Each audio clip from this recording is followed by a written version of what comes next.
আমাদের পার্টিতে ডেকে নিজে ঘুমিয়ে পড়েনি তো? স্যার ও নিজের জন্মদিনের পার্টিতে কি করে ঘুমাবে? আরে ওকে কিছু বিশ্বাস নেই, 60 বছর বয়স হয়েছে। সুধীর বাইরে আয় ভাই। হ্যালো। পার্টি আজকেই তো নাকি কাল? হ্যাঁ পার্টি আজই, আই এম শিওর। আমি ওকে একবার ফোন করে দেখি।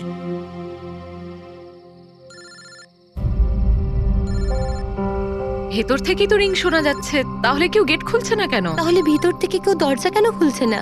আমি বললাম না 60 বছর বয়স, এখনো বাচ্চা আছে। Sudhir,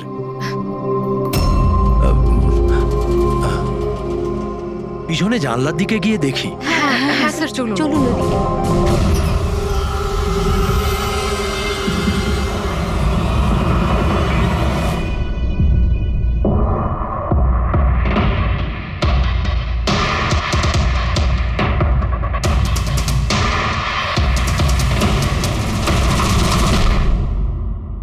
emergency medical card.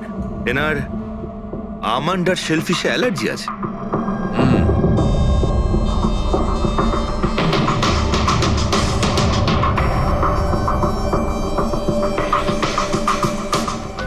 Sir কেকটাও পুরো খাওয়া হয়নি, এই দেখুন। মনে হচ্ছে কেক কাটার কিছুক্ষণের মধ্যেই এরা সবাই মারা গিয়েছেন।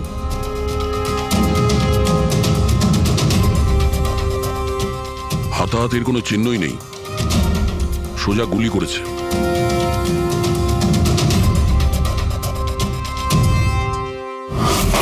এইভাবেই গুলি চালিয়েছে।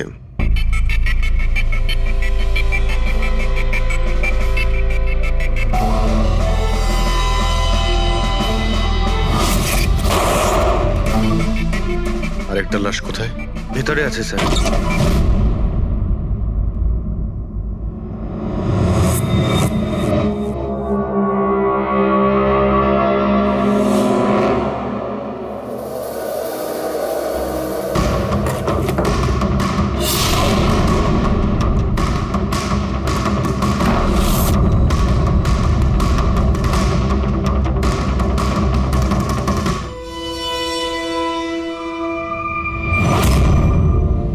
গান কেস, কিন্তু এ তো পুরো খালি।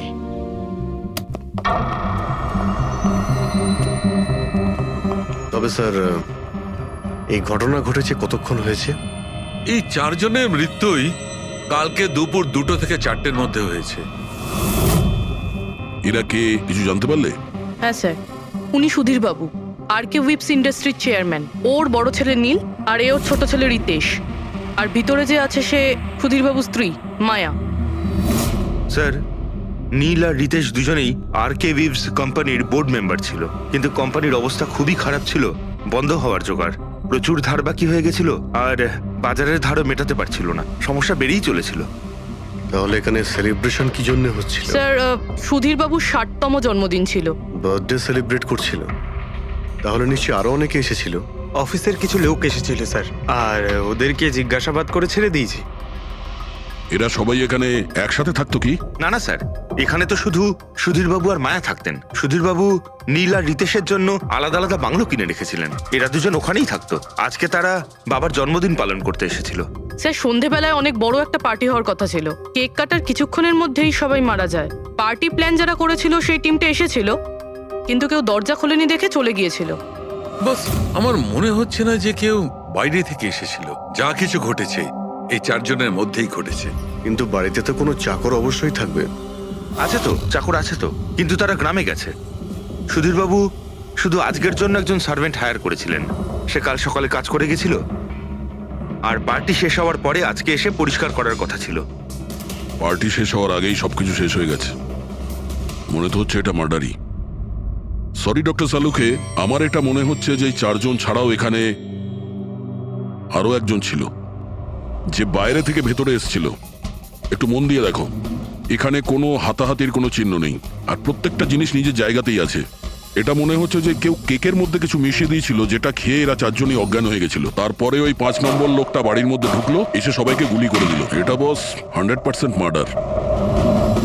মার্ডার আর সুইসাইডও। আচ্ছা, তোমরা তো নিশ্চিতভাবে কি করে বলছো? স্যার এই দেখুন, বাকি 3টে লাশের কাছে স্ট্রাগলের কোনো চিহ্ন মাত্র নেই, শুধুমাত্র সুধীর বাবু ছাড়া। এনার পা ভাঁজ হয়ে রয়েছে, অনেকটা ব্লাডও বেরিয়েছে। আমার মনে হয় যখন ওনার গুলি লাগে তখন উনি বেঁচে ছিলেন। যদি উনিও কেক খেয়ে বাকিদের মতো অজ্ঞান হয়ে থাকতেন তাহলে ওদের মতোই পড়ে থাকতেন। ইনি প্রথমে 3জনকে গুলি করেন আর তারপর সুইসাইড করেন, এরকম মনে হচ্ছে। যদি এটাই হয়তো তাহলে যে বন্দুক দিয়ে গুলি করা হয়েছিল সেটা কোথায়? সেটা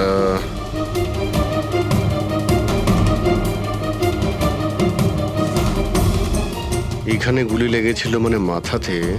সুধীর বাবু যদি এইভাবে গুলি চালান তো এইভাবেই হয়তো পড়েছেন আর তখনই হাত থেকে বন্দুকটা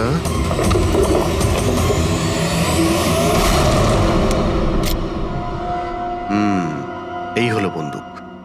স্যার এই দেখুন, রিতেশের ফোনটা পেলাম। স্যার ও কেক কাটার কিছুক্ষণ পরেই নিজের সোশ্যাল পেজে এই সেলফিটা পোস্ট করেছে। বলছিলাম না, এখানে পঞ্চম ব্যক্তি থাকতেই পারে না। কিন্তু বুঝতে পারছি না কেন, আমার এখনো সন্দেহ আছে। দেখুন, সন্দেহ করা তো আমাদের কাজ। একটা কাজ করে যতগুলো এভিডেন্স আছে, যতগুলো জিনিস আছে, সব বিউরোতে নিয়ে যাই, দেখি এসিপি স্যার কি বলেন। গোলমাল মনে হচ্ছে। বস, আমি ওদের পেটের মধ্যে কেকের টুকরো পেয়েছি। ওই যে কেক ওরা খেয়েছিল, ওই কেকের মধ্যে সেনেটিভ মেশানো ছিল, নেশার ওষুধ। সেনেটিভ? 3জন খেয়েছে আর অজ্ঞান হয়ে গেছে। 4জনই? না, 3জন। নীল, রিতেশ আর মায়া, ওদের 3জনের পেটের মধ্যেই শুধু কেকের টুকরো পাওয়া গেছে। তার মানে সুধীর বাবু ওই কেকটা খাননি? না দয়া, শুধু একজনই ছিল যে গুলি চলবার সময় অজ্ঞান হয়নি। কি সুধীরবাবু নিজের জন্মদিনে এই কেক খাননি? খায়নি, কারণ ওই কেকের মধ্যে বাদাম মেশানো ছিল। কিন্তু স্যার ওনার বাড়ির লোকের তো নিশ্চয়ই জানা আছে যে ওনার বাদাম থেকে অ্যালার্জি ছিল। এক্স্যাক্টলি। তাহলে এই কেক আনলো কেন? অদ্ভুত ব্যাপার। সুধীর বাবুর বার্থডে ছিল আর কেক ওই 3জনে খেয়েছিল। কেক 3জনে খেয়েছিল, কিন্তু ওখান থেকে যে বন্দুকটা পাওয়া গেছে তাতে 4টে গুলি খরচ হয়েছে, যেগুলো এদের গায়ে লেগেছে। অদ্ভুত ব্যাপার যে ওর ওপর সুধীরের আঙুলের ছাপ আর আছে। ওই বন্দুকটাও তো সুধীর বাবুর নামেই রেজিস্টার করা। তো সুধীর বাবু প্রথমে ওই 3জনকে গুলি করে আর তারপর নিজে সুইসাইড করে, কিন্তু কেন? ঝামেলা এড়ানোর জন্য। ব্যবসা ডুবে যাচ্ছে, ধার দেনা বেড়ে যাচ্ছে, এই জন্য নিজের সঙ্গে পুরো ফ্যামিলিটাকেই মেরে ফেলে। আর কি কারণ হতে পারে? হ্যাঁ স্যার, তাই তো মনে হচ্ছে। সুধীর বাবু ইচ্ছে করেই ওই বাদামওয়ালা কেক নিয়ে এসেছিল যাতে ওনাকে না খেতে হয়, আর উনি সেনেটিভ মিশিয়ে ওই কেকটা সবাইকে খাইয়ে দেন। আর অজ্ঞান হওয়ার পরে তাদের মেরে ফেলে নিজেও আত্মহত্যা করেন। রবি, ওই রিতেশ যেটা ফটো আপলোড করেছিল না নেটে, সেটা একটু খোলো তো। কটার সময় তুলেছিল এই ফটোটা? স্যার 2:05 আর আপলোড করেছিল? স্যার 2:07। সালুকে একটা কথা বলো, কেক খাওয়ার কতক্ষণ পরে ওরা অজ্ঞান হয়েছিল? 20 থেকে 25 মিনিট। মানে 2:30 না 2:35? আমার মনে হয় ওরা সবাই ওই সময়ই মারা গিয়েছিল, 2:30 থেকে 3:45-এর মধ্যে। মানে সবকিছু ঘটেছে ওই 40 মিনিটের ভেতরেই। 1 মিনিট, ওই দেখো, ওই ছায়াটা কার? ওই শ্যাডো? এই 4জন তো এখানে দাঁড়িয়েছিল, তাহলে ছায়া ওখানে গেল কি করে? সেটা ওখানে গিয়েই দেখতে হবে। এই শ্যাডোটা কার ছিল? 2:04। পর্দার পজিশন একদম ঠিক আছে তো? একদম স্যার। পজিশন নিয়ে নি। রেডি? 2:05। ইয়া। আরে এখানে তো কোনো ছায়া দেখতে পাচ্ছি না। তাহলে ওখানে ছায়া কোথা থেকে এলো?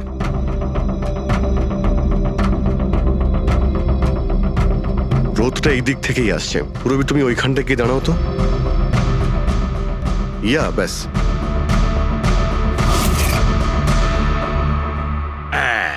এইখানে ছায়াটা দেখা যাচ্ছে, ঠিক যেমনটা ওখানে ছিল, সেম টু সেম। আমি ঠিকই বলেছিলাম, এখানে কোনো 5 নম্বর লোক ছিল। আর সে ওখানেই দাঁড়িয়েছিল যেখানে আমি দাঁড়িয়েছিলাম। এই সেই লোকটাই হবে যে সুধীরবাবু আর তার পরিবারকে মেরেছে। আর সে আমাদের অলমোস্ট ধোকা দিয়ে দিয়েছিল যে এটা মার্ডার কাম সুইসাইড। আর ওর ছায়াই ওকে ধোকা দিয়ে দিয়েছে। কিন্তু স্যার আমরা এই ছায়ার মাধ্যমে খুনি অবধি পৌঁছবো কি করে?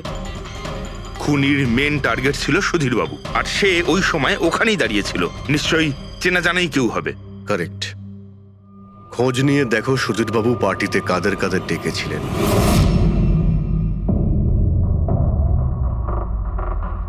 স্যার আমি পড়ি।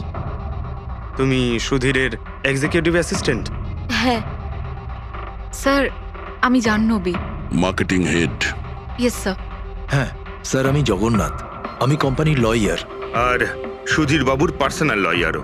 আগে হ্যাঁ, কিন্তু আপনারা আমার কাছে কি জানতে চাইছেন? সুধীরবাবুর কোম্পানিতে প্রায় 300 লোক কাজ করতেন, কিন্তু উনি পার্টিতে শুধু আপনাদের 3 জনকেই ডাকলেন। এরকম কিসের বিশেষ সম্পর্ক ছিল আপনাদের সঙ্গে সুধীরবাবুর? স্যার আমি আগেও বলেছি যে আমি ওনার এক্সিকিউটিভ অ্যাসিস্ট্যান্ট। তো একজন এক্সিকিউটিভ অফিসারের সঙ্গে এতটা পার্সোনাল রিলেশনশিপ? স্যার আমি ওনার শুধু কাজই না, বরং ওনার পার্সোনাল লাইফও ম্যানেজ করতাম। আই মিন পার্সোনাল আর প্রফেশনাল দুটোই। আর ওই দিনও আমি পার্টি ম্যানেজ করতে গেছিলাম, সেলিব্রেট করতে না। আর উকিল বাবু আপনি? স্যার আমি আর সুধীর হলাম ছোটবেলাকার বন্ধু। ওর বার্থডে আর আমি যাব না, এটা কি করে হতে পারে? আর আপনি, আপনাকে কেন ইনভাইট করেছিল সুধীরবাবু পার্টিতে? স্যার আমাকে সুধীর স্যার না, নীল ইনভাইট করেছিল। আমি আর নীল খুব ভালো বন্ধু ছিলাম।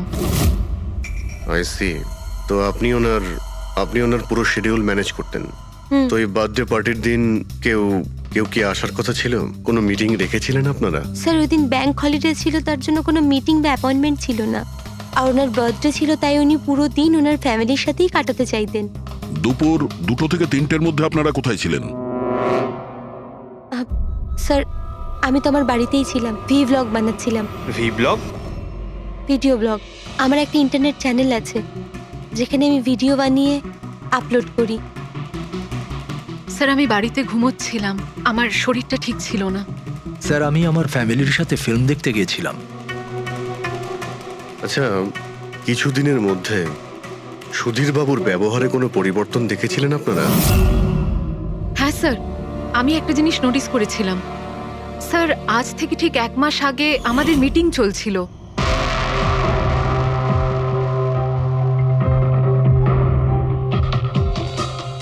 স্যার কি ব্যাপার, ভেতরে এসো। ঠিক আছে তুমি যাও।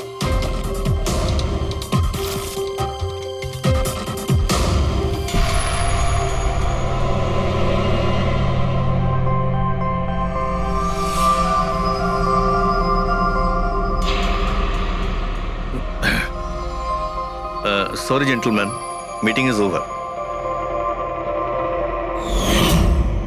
বাচ্চাদের পোশাক? Yes sir. আচ্ছা, আর কিছু নোটিস করেছিলেন আপনারা? কোনো অদ্ভুত কিছু? হ্যাঁ স্যার, এই 2 সপ্তাহ আগে উনি আমাকে বলেছিলেন যে উনি ওনার দলিল চেঞ্জ করতে চান। উইল বদলাতে চাইছেন কেন?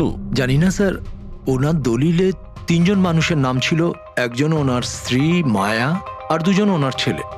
কিন্তু উনি চতুর্থ একজনের নাম জুড়তে চাইছিলেন, অ্যাড করতে চাইছিলেন। কি নাম ছিল ওই চতুর্থ জনের? ওনার নাম তো উনি বলেননি। আপনি কি উইলটা বদলেছিলেন? আসলে আমি পেপার সব তৈরি করে দিয়েছিলাম, ব্যাস নাম ভরে ওতে সুধীরকে সই করতে হতো।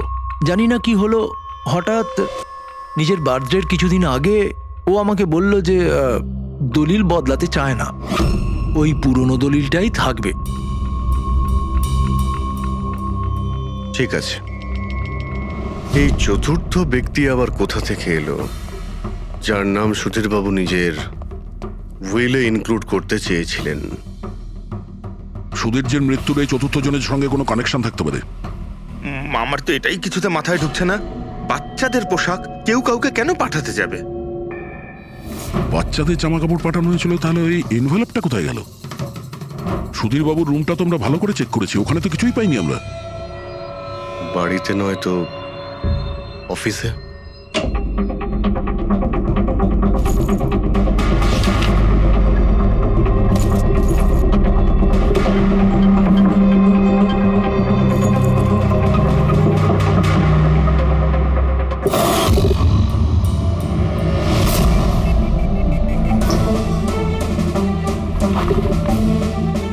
পেয়ে গেছি।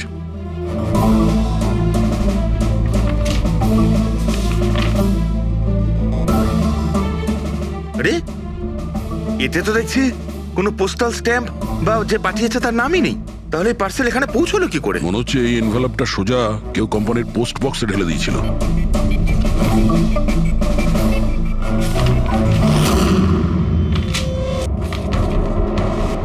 এই এনভেলপটা ডক্টর সালুকের কাছে পাঠিয়ে দিই, উনি হয়তো কিছু পেতে পারেন। ঠিক আছে। আচ্ছা, এই জাহ্নবী বলছিল যে এই পার্সেলটা দেখে মিস্টার সুধীর একদম চমকে গিয়েছিলেন। হতে পারে কোনো পুরনো স্মৃতি জেগে উঠেছিল। আর তারপর উনি কাউকে কলও করেছিলেন হয়তো। আগের মাসের কল ডিটেলস সুধীরবাবুরটা দেখি এই এনভেলপ পাওয়ার পরে সুধীরবাবু সবার আগে কাকে ফোন করেছিলেন? সুধীরের ফোন এসেছিল অনেক বছর বাদে। কি কথা হয়েছিল আপনাদের দুজনের? খুব রেগেছিল যে আমি ওকে কেন এনভেলপটা পাঠিয়েছিলাম, কিন্তু আমি তো ওকে এনভেলপ পাঠাইনি। কিন্তু কোনো কারণ তো ছিল যাতে সুধীরবাবু আপনাকে সন্দেহ করেন। হ্যাঁ, নিশ্চয়ই। ওই এনভেলপে বাচ্চার জামা ছিল। ওর মনে হয়েছিল ওটা সেই জামাটাই যেটা আমি আর সুধীর আমাদের সন্তানের জন্য কিনেছিলাম। আমাদের বাচ্চার জন্য? আমার আর সুধীরের সন্তান। 30 বছর আগে আমি আরকে ওয়েবস কোম্পানিতে অ্যাকাউন্ট ডিপার্টমেন্টে কাজ করতাম। সুধীরের বাবা সেটার মালিক ছিল। ওখানেই সুধীর আর আমার সম্পর্ক হয়েছিল। আর কিছু বোঝার আগেই আমি বুঝতে পারি যে আমি সুধীরের সন্তানের মা হতে চলেছি। তো আপনাদের দুজনের বিয়ে হয়নি? না, হয়নি। সুধীর তো কথা দিয়েছিল, কিন্তু ওর প্যারেন্টস রাজি হয়নি, কারণ আমি ওদের স্টেটাসে ছিলাম না। ওনারা তো সুধীরের বিয়ে অনেক বড়লোক বাড়িতে আর সেম স্টেটাসে করতে চেয়েছিলেন। তারপরে ওর প্যারেন্টস আর ফ্যামিলি খুব চেষ্টা করেছিল ওকে, আমাকে, এমনকি আমার ফ্যামিলিকেও বোঝানোর জন্য যে আমি বাচ্চাটাকে নষ্ট করে দিই। আমিও ঠিক করেছিলাম যে যাই হয়ে যাক আমি আমার সন্তানকে জন্ম দেবই। 15ই মার্চ 1990 সালে আমার সন্তান এই পৃথিবীতে এসেছিল, কিন্তু সেই রাতেই ও মারা গিয়েছিল। যে বাচ্চাটাকে কোলে নিয়ে আদর করছিলাম, ছোট ছোট জামা কাপড় পরাচ্ছিলাম, কিচ্ছু করতে পারিনি আমি। আমি ভেবেছিলাম যে এরকম সময় তো সুধীর আমার পাশে থাকবে, আমাকে সাপোর্ট করবে, কিন্তু ও তো এর আগেই আমার সাথে কথা বলাটাও বন্ধ করে দিয়েছিল। আর ওই মাসেই ও মায়াকে বিয়েও করেছিল। তো সেই জন্যই আপনি আজ অব্দি বিয়ে করেননি আর এখানে একাই থাকেন? হ্যাঁ। সুধীরবাবু আপনার সঙ্গে যা যা করেছেন তার জন্যে খুব কষ্ট হয়েছে আপনার হয়তো। খুব ঘেন্না করতেন ওকে? আমার থেকে বেশি ঘেন্না ওকে আর কেই বা করতে পারে। উনি আপনাকে আপনার অধিকার দেয়নি, আপনি সম্পত্তিতে ভাগ চাইলেন, আর যখন সম্পত্তি উনি আপনাকে দিলেন না তখন আপনি রেগে গেলেন আর মেরে দিলেন ওকে।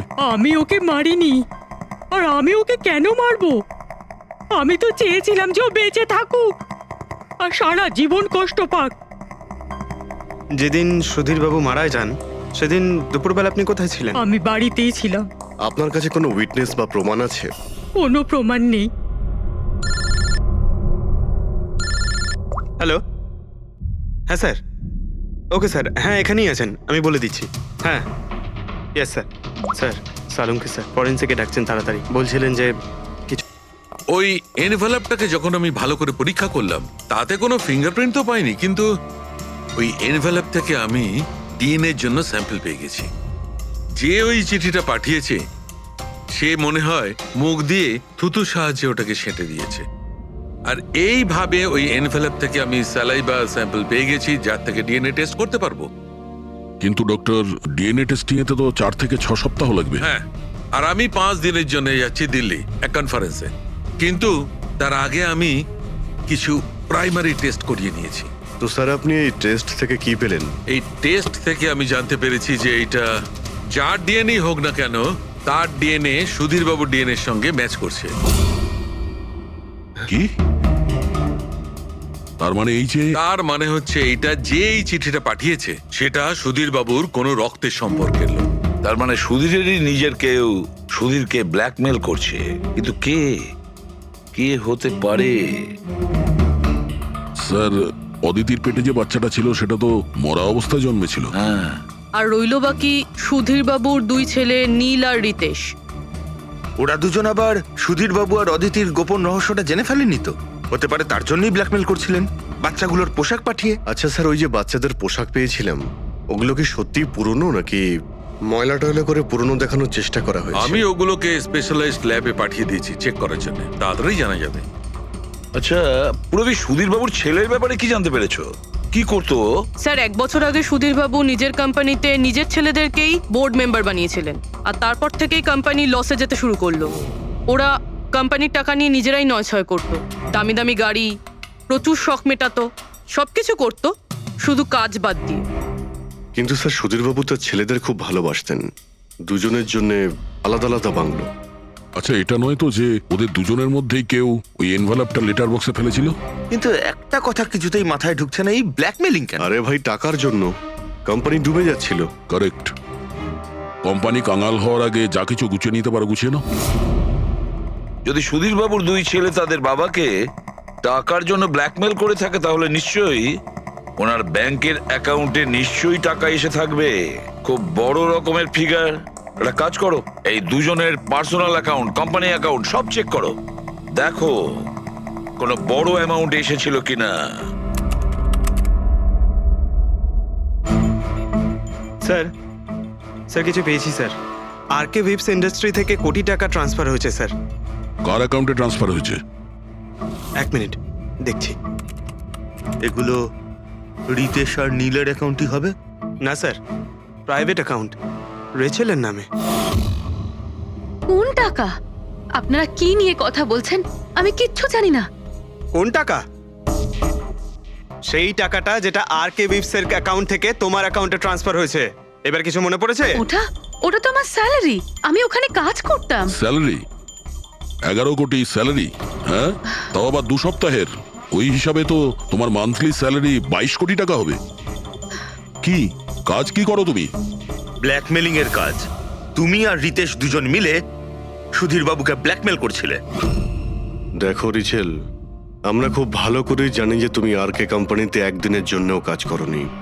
এবার পরিষ্কার করে সত্যিটা বলবে নাকি? রিতেশ কিন্তু আর নেই, তাই যত শাস্তি সব তোমাকেই কিন্তু পেতে হবে। ব্ল্যাকমেলিং আর এক্সটর্শনের শাস্তি জানো তুমি? আমি কাউকে ব্ল্যাকমেল করিনি। তাহলে সুধীর বাবু কি তোমাকে 11 কোটি টাকা এমনিই দান করে দিলেন? সুধীর আঙ্কেল তো ওই টাকা ট্রান্সফারই করেননি।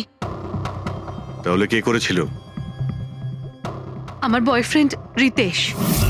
ও আমাকে বলেছিল যে ওর কোম্পানির টাকা ও কিছুদিনের জন্য অন্য কোথাও রাখতে চায়। অন্য কোথাও? কেন? জানি না, আর আমি জিজ্ঞাসাও করিনি। তুমি রিতেশকে জিজ্ঞাসা করনি, আর যখন রিতেশ মারা গেল তখন পুলিশকেও বলনি। আমি ভেবেছিলাম যে রিতেশ তো আর বেঁচে নেই, তাই তাই টাকাগুলো আমি রেখে দিই। কেউ কি করে জানতে পারবে? কিন্তু সুধীর বাবুর ফ্যামিলিকে মারতে পারে কারা? পরি তো ভিডিও বানাচ্ছিল, আর জাহ্নবী অসুস্থ ছিল, আর জগন্নাথ নিজের ফ্যামিলির সঙ্গে ফিল্ম দেখছিল। কিন্তু অদিতির ব্যাপারে আমি কিছুই বুঝতে পারছি না। কিন্তু কে হতে পারে যে সুধীর বাবুকে এনভেলপ পাঠায়, ওই প্যাকেটটা পাঠায়? সে কে? ওর নামটা সুধীর বাবু উইলে লিখতে চেয়েছিলেন, কিন্তু লেখেননি। সে কে?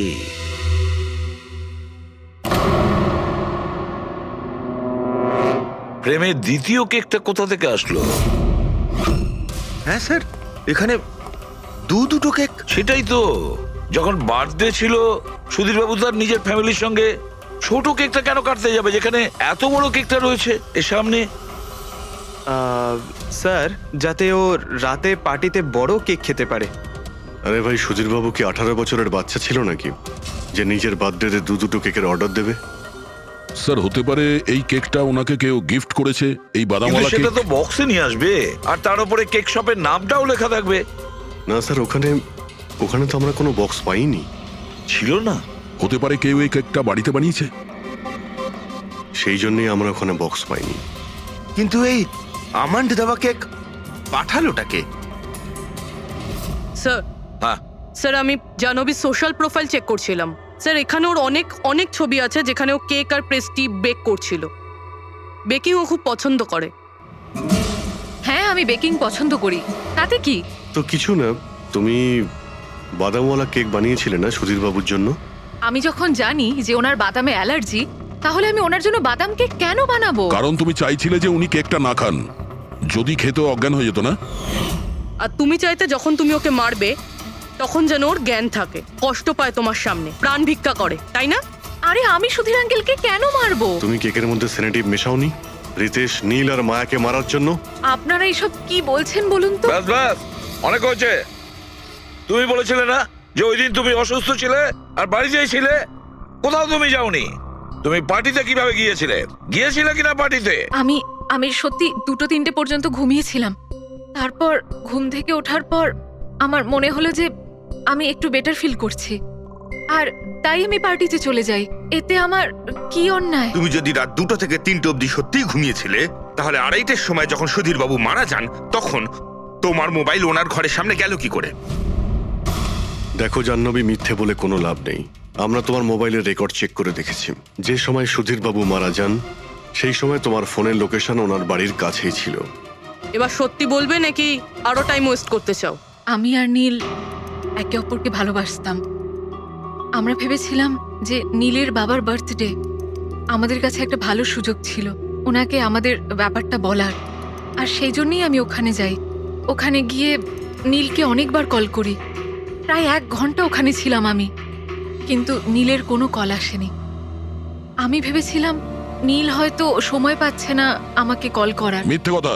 তোমার মনে হয়েছিল নীল তোমাকে ঠকাচ্ছে, সেই কারণে তুমি ওকে আর ওর পুরো ফ্যামিলিকে মেরে দিয়েছো। এই আপনারা কি বলছেন বলুন তো? আমি বেকিং করতে ভালোবাসি, তার মানে তো এটা নয় যে খুনটা আমি করেছি।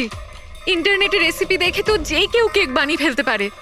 কেক বানানো কি এমন কঠিন কাজ? আর রিতেশের গার্লফ্রেন্ড রেচেল, ও তো বেকিং করে। আপনারা ওকে কি কেন কিছু জিজ্ঞেস করছেন না? সবাইকে জিজ্ঞেস করবো আমরা। ডাকো সবাইকে। ভীষণ ইন্টারেস্টিং কেস এটা।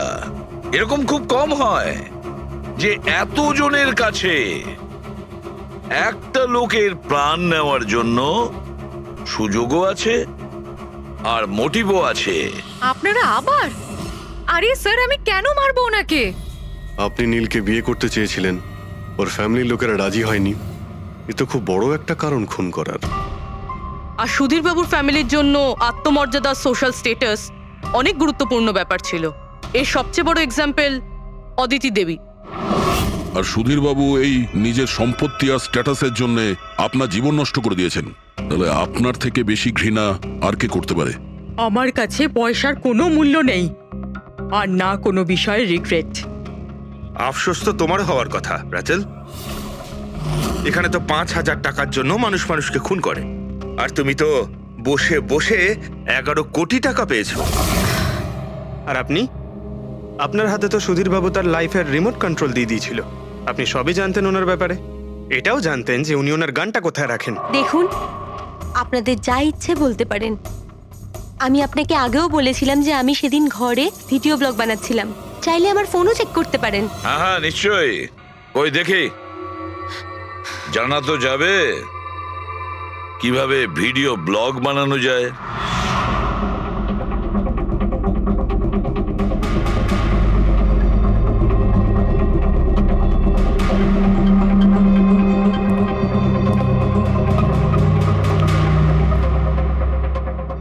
স্যার, এখন আপনি বিশ্বাস করেছেন তো যে সেদিন আমি নিজের ঘরে DIY ভিডিও বানাচ্ছিলাম? DIY তার মানে? Do it yourself. স্যার, আমি প্রত্যেকদিন নিজের ইন্টারনেট চ্যানেলে মানুষদের দৈনন্দিন কাজের ইজি পদ্ধতি দেখাই। Do it yourself. স্যার, হ্যাঁ, নিউজ পেপারটা দেখুন, ডেটটা ওই একই। হ্যাঁ সেটাই তো আছে। মানে ভিডিও ওই দিনই শুট করা হয়েছিল? স্যার, হ্যাঁ পুরবি। স্যার আমি মেমোরি কার্ডের ডেট আর টাইম চেক করেছি।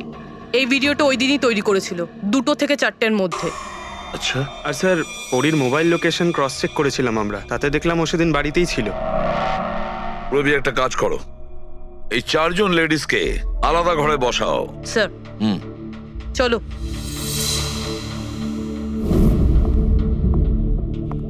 স্যার, কি ভাবছেন আপনি? সমস্ত প্রমাণ তো ওর পক্ষেই দেখছি। এই কেসটা তো আমি অন্ধকারে ডুবে যেতে দেখছি।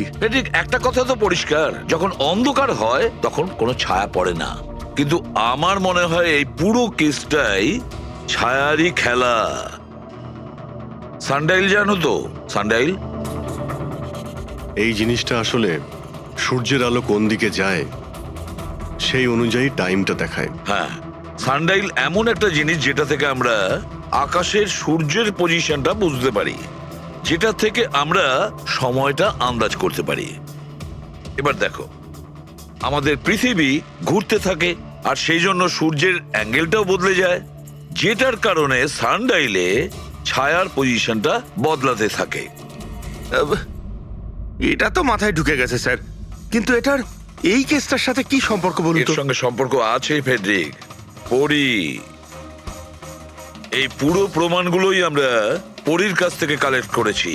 পরি সে এমন একজন কেউ পুরো এভিডেন্স গুলো ম্যানিপুলেট করতে পারে, মেমোরি কার্ডের ডেটটাও চেঞ্জ করতে পারে, পুরো এভিডেন্সেস কন্ট্রোল করতে পারে, কিন্তু সূর্যকে কন্ট্রোল পরি করতে পারে না। ভুলে যেও না যে সূর্য কোনো সময়ই ভুল সময় সে দেয় না। তার মানে ওরই ভিডিওতে ডেট আর টাইম দুটোই চেঞ্জ করে দিয়েছে। হয়তো চেঞ্জ করেছে বা করেনি, কিন্তু এখন আমরা এই ছায়াকে প্রশ্ন করব যে পরি সত্যি বলেছে না মিথ্যে বলেছে। কারেক্ট, এই সেটিংটা একদম সেরকমই হয়েছে যেমন পরীর ভিডিওতে ছিল। আর রোদও সেই রকম আছে সেদিন যেরকম ছিল। শুধু পরীর জায়গায় পুরবি দাঁড়িয়ে আছে। স্যার, আমরা এখানে কি করব? আগামী 6 ঘন্টা পর্যন্ত পুরবীকে এইভাবেই দাঁড়িয়ে থাকতে হবে যেভাবে ভিডিওতে পরী দাঁড়িয়েছিল। আমরা এটাই দেখতে চাই যে যদি পরী সত্যি কথা বলে তাহলে 2 থেকে 4টের মধ্যে পুরবীর মুখে ঠিক সেই জায়গা থেকে রোদ্দুর পড়বে যেমন পরীর মুখে ছিল। আর স্যার, যদি আমার ছায়া পরীর ছায়ার সাথে ম্যাচ না করে তো? তো দেখতে হবে। ক্যামেরা অন করো।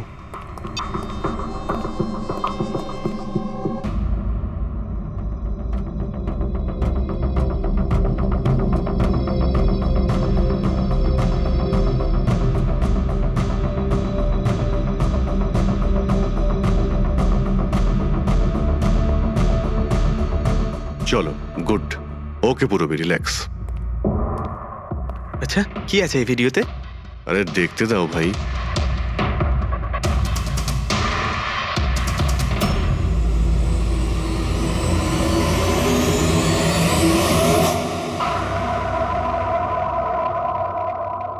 তো সকাল 11টা থেকে 1টার মধ্যে তুমি ওই ভিডিওটা রেকর্ড করেছিলে।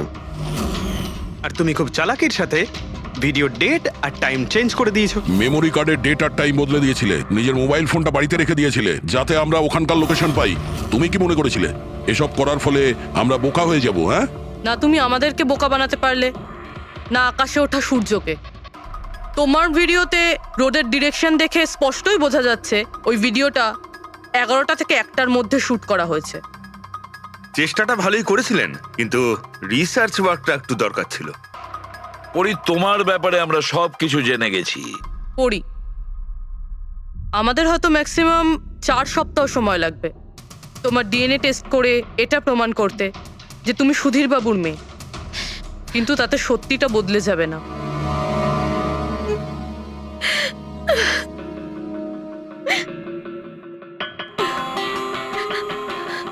আমি ওনাকে মারতে চাইতাম না, একদমই মারতে চাইতাম না ওনাকে। আমি তো শুধু এইটুকু চাইতাম যে উনি আমাকে স্বীকার করুক। ছোট থেকে এখনো অবধি আমি অনাথ আশ্রমে বড় হয়েছি, তার জন্য একটা ফ্যামিলি চাইতাম আমি। তুমি সুধীর বাবুর ব্যাপারে জানতে পারলে কিভাবে? ওই আমার ছোটবেলার জামা কাপড়ের জন্য।